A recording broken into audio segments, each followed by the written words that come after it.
Komando Aksi.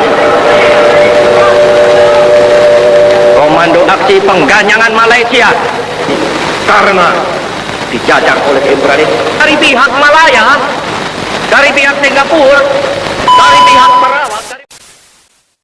Hubungan Indonesia dan Malaysia bisa dibilang seperti kakak dan adik. Kadang begitu mesra, tak jarang juga beradu tensi dan ego masing-masing. Hubungan dua negara serumpun ini memang sangat menarik untuk dibahas. Terlebih, akhir-akhir ini sering terjadi saling klaim budaya dan juga batas wilayah negara. Kenapa hal itu bisa terjadi?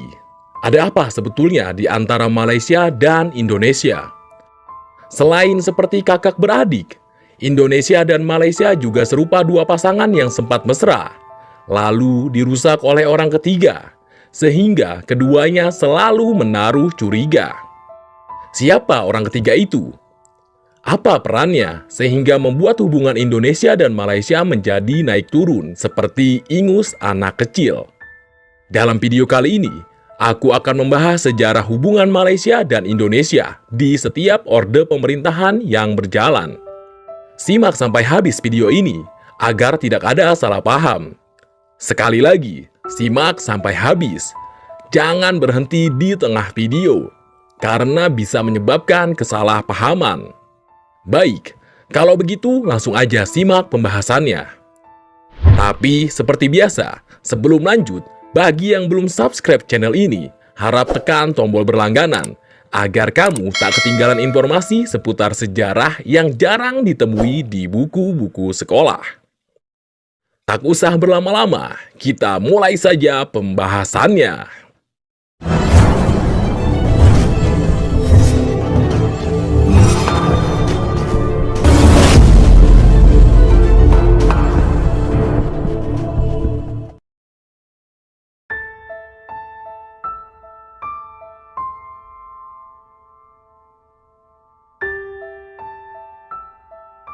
Saat itu, hari Sabtu, sekitar pukul setengah 10 pagi, Tunku Abdul Rahman, Perdana Menteri pertama Malaysia, membacakan deklarasi kemerdekaan Malaysia dari jajahan Inggris. Tentunya, hari itu menjadi hari yang sangat istimewa bagi penduduk Malaysia. Karena berhasil keluar dari jajahan Inggris, Indonesia yang sudah merdeka selama 12 tahun menyambut hal itu dengan sangat antusias. Bagi Indonesia, kemerdekaan Malaysia bisa dikatakan menjadi babak baru hubungan kedua negara serumpun itu. Tanah Melayu yang setelah merdeka berganti nama menjadi Malaysia mulai masuk ke dalam hubungan politik luar negeri, mulai menjalin hubungan dengan negara-negara lain, termasuk dengan Indonesia. Hubungan bilateral kedua negara secara resmi terjadi di tahun 1957, tetapi hubungan bilateral yang diharapkan mesra tak berjalan sesuai harapan. Hal itu karena dipengaruhi situasi politik dunia yang sedang tidak baik-baik saja. Tahun-tahun itu adalah masa meningkatnya tensi perang dingin antara blok barat dan Uni Soviet.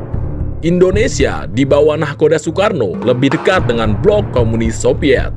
Sementara Perdana Menteri Malaysia, Tunku Abdul Rahman, sebaliknya, ia condong ke blok barat yang lebih kapitalis. Buat kamu yang pernah belajar ideologi-ideologi dunia, pasti sudah tahu kalau komunis dan kapitalis adalah dua hal yang sangat berlawanan. Komunis muncul untuk melawan kapitalis. Hal itu pun berimbas kepada hubungan Indonesia dan Malaysia. Dua negara ini mulai bersitegang, terlebih saat Malaysia cenderung bersifat provokatif dalam beberapa kasus. Misalnya dalam penentuan status Irian Barat yang sedang dibahas dalam sidang PBB pada bulan September 1957. Malaysia yang diharapkan hadir dan mendukung Indonesia malah memilih abstain. Hal ini memicu kemarahan Presiden Soekarno. Soekarno sangat geram dengan keputusan yang diambil oleh Tunku Abdul Rahman, Perdana Menteri Malaysia. Juga saat Indonesia dilanda masalah separatisme, dengan adanya kelompok-kelompok yang ingin merebut kekuasaan, Tanah Melayu diduga memberikan perlindungan dan suaka politik pada pemberontak Pemerintah Revolusioner Republik Indonesia yang disingkat PRRI. Puncak ketegangan semakin menjadi saat Malaysia membentuk Federasi Malaysia dengan mengikutsertakan wilayah Singapura dan Brunei pada tahun 1963. Alhasil, kegeraman Soekarno memuncak. Indonesia dan Filipina menolak dibentuknya Federasi Malaysia.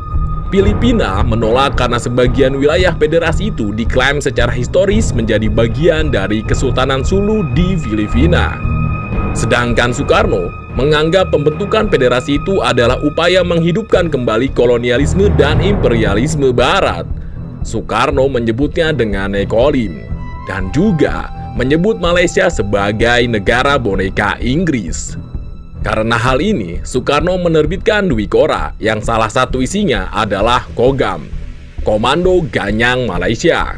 Slogan Ganyang Malaysia bahkan digaungkan di rapat akbar pada tanggal 27 Juli 1963. Indonesia dan Malaysia kala itu seakan menjadi proxy war dari negara-negara besar yang tengah berkonflik.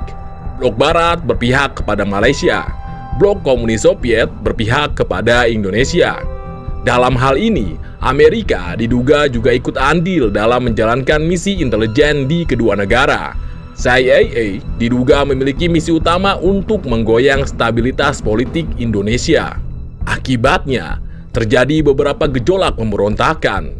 Misalnya, PRRI, DITII, dan yang paling diingat G30S PKI.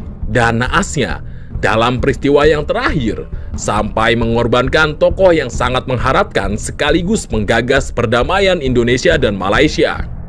Tokoh itu adalah Jenderal Ahmad Yani. G30S PKI akhirnya memaksa Soekarno turun dari kursi presiden dan digantikan oleh The Rising Star Indonesia yang baru, Presiden Soeharto. Di masa-masa Perang Dingin, hubungan Indonesia dan Malaysia lebih banyak tensi dan ketegangan. Hal tersebut tentunya tak terlepas dari situasi politik dunia yang sedang tak baik-baik saja.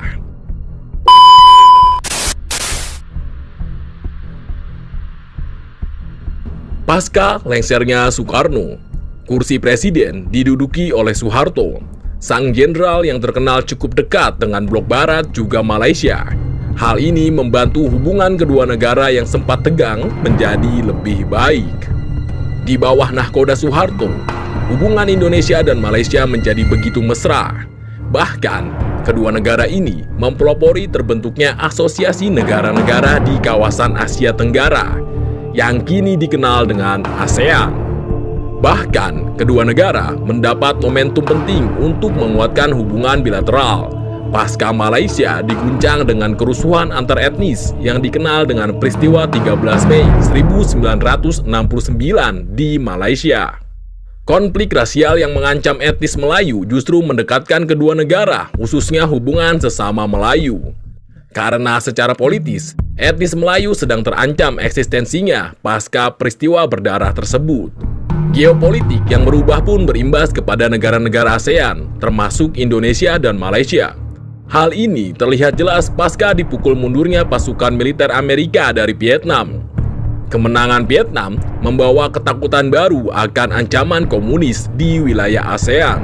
Namun, ketakutan itu tak begitu mempengaruhi hubungan Malaysia dan Indonesia.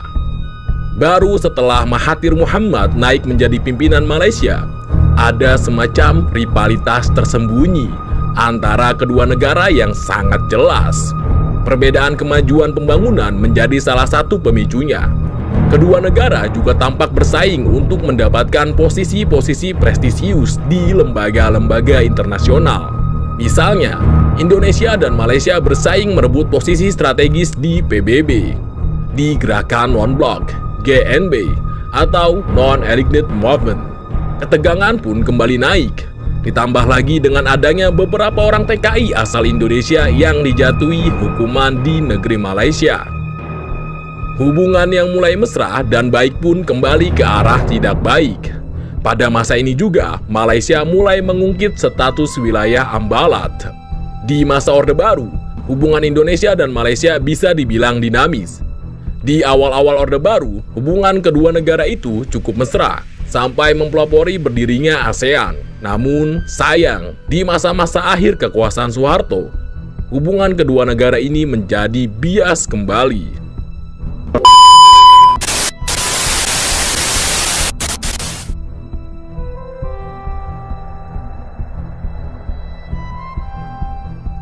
Setelah Soeharto lengser, hubungan kedua negara seakan menjadi semakin buruk. Diduga karena ada beberapa elit politik Indonesia yang mencampuri urusan dalam negeri Malaysia. B.J. Habibie dan Gus Dur dianggap berpihak pada oposisi Malaysia kala itu. Tentu ini membuat pemimpin negeri jiran tak senang, karena merasa urusan rumah tangganya sudah dicampuri terlalu dalam. Namun, hubungan kedua negara kembali membaik seiring dengan perubahan politik internasional. Pasca serangan 11 September 2001 di New York, Amerika Serikat, dan kampanye Global War on the Terrorism, sikap kedua negara juga seketika berubah karena adanya common enemy, yaitu ancaman teroris di kedua negara. Kedua negara misalnya langsung melakukan serangkaian kerjasama seperti Malaysia-Indonesia Coordinate Patrol atau Malindo Corfat yang ditandatangani tahun 2004 untuk menjaga Selat Malaka. Kemesraan itu tak berlangsung lama karena tensi dan ketegangan kembali naik pasca Malaysia memenangkan Pulau Sipadan dan Ligitan di peradilan internasional di Den Haag, Belanda. Peristiwa ini hampir saja membangkitkan Ganyang Malaysia Jilid 2. Untung saja ketegangan itu bisa diredam. Tetapi baru saja membaik, hubungan kembali buruk di mana muncul persoalan baru, yaitu status perebutan wilayah Ambalat. Aktivis-aktivis Indonesia bahkan lagi-lagi menyerukan Ganyang Malaysia Jilid 2. Konflik ini bahkan bisa dibilang menjadi lebih serius setelah terjadinya bentrokan militer kedua negara di wilayah Ambalat.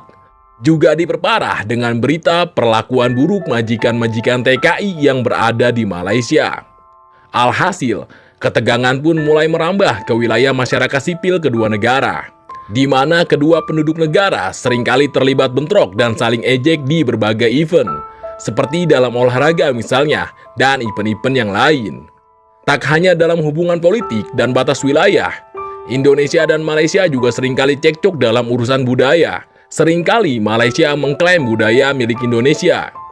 Berita yang naik lalu menjadi konsumsi publik. Tentu, ini semakin membuat tensi dan ketegangan dalam masyarakat di kedua negara kerap terjadi. Menurut kamu, bagaimana hubungan Indonesia dan Malaysia saat ini? Coba tuliskan pendapat kamu di kolom komentar.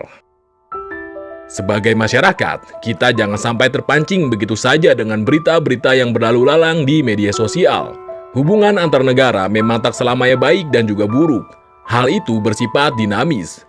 Tentu, kita sebagai warga negara berharap semua pihak di kedua negara mau meredam ego masing-masing dan memilih jalan perdamaian. Bagaimanapun juga, Indonesia dan Malaysia adalah bangsa serumpun yang memiliki ikatan etnis juga agama. Dalam hal ini, Islam menjadi tali ikat persatuan yang cukup kuat setelah ikatan etnis Melayu.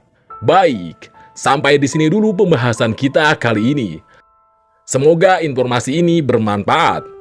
Jika kamu suka dengan video ini, jangan lupa bagikan ke teman-teman, kekasih, dan sahabatmu.